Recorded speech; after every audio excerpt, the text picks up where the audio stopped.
So yo, what's up guys? Panibagong araw, panibagong video na naman yung ituturo ko sa inyo today. So for today's video guys is ituturo ko sa inyo paano nga ba magkaroon ng maraming views ni YouTube, or paano nga ba kukunin yung requirements na 4,000 watch hour ni YouTube. So alright guys, ang gagawin nyo, i-search nyo muna dito yung location. Yun, location. Yan. Location.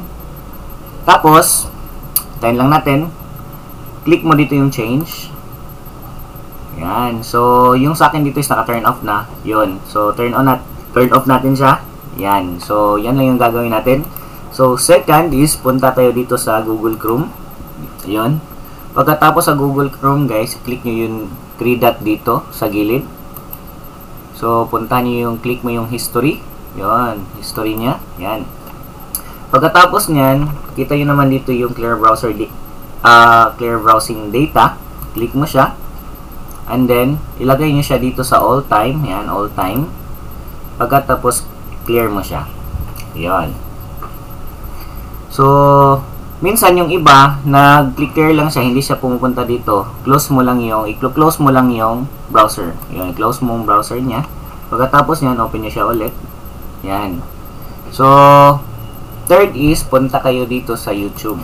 Yan. youtube.com. Yan.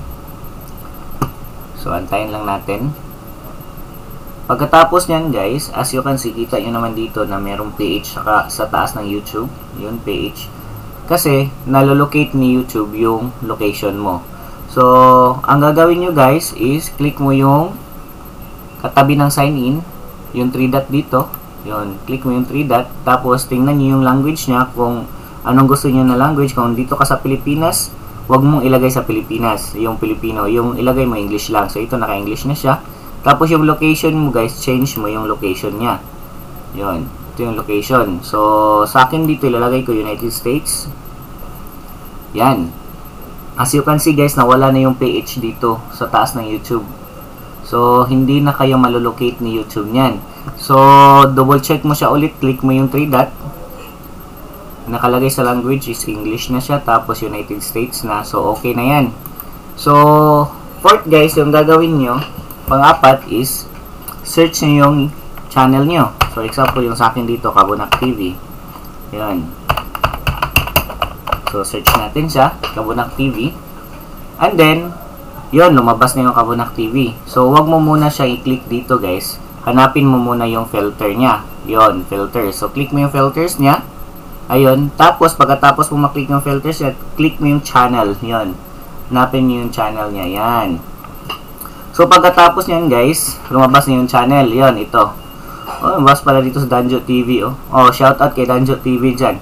So, alright. So, Kabunak TV, ito na yun. So, click mo yung channel mo. Yan. So, pagkatapos mo maklik niyan, guys, click mo dito yung video. Video. So, ito, ipapaplay natin to. Open link new tab lang tayo. So, alright. Let's go. Ito yung pang-lima na gagawin natin, guys.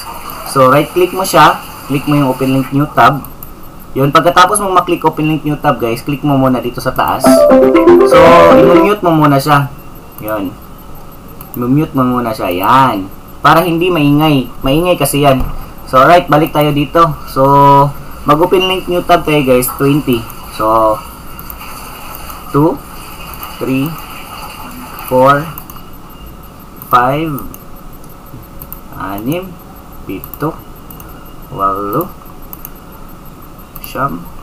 okay, 10. So, another 10 na naman.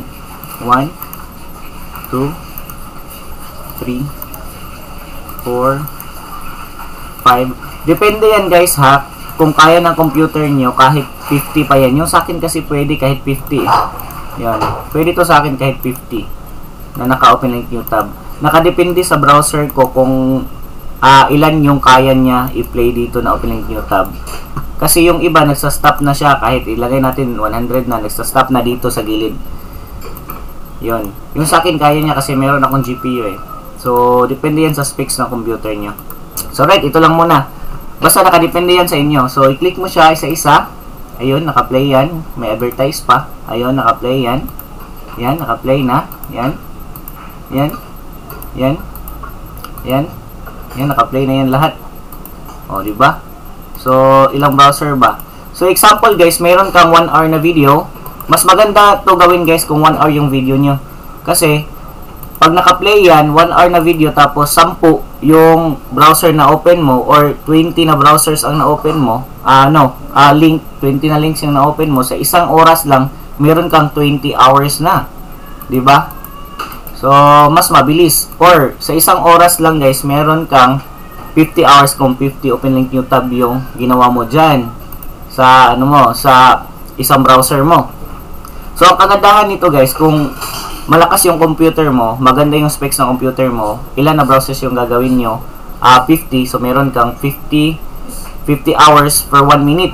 So, pagkatapos na, 50 hours per 1 hour. So, pagkatapos ng 1 hour, close mo siya. Tapos, gawin nyo ulit yung step na tinuro ko sa inyo. So, close na natin. So, antayin na natin. So, open natin siya ulit. Ang gagawin natin is, yun lang talaga yung gagawin natin. Basic na basic. History ka, punta ka sa history, clear history mo siya. So, yun. So, alright guys. So, salamat sa panonood ng video ko ngayon. Sana nakatulong sa inyo. And then, sa hindi pa nakasubscribe dyan, please subscribe na YouTube channel, Kabunak TV. So, alright. Yun lang.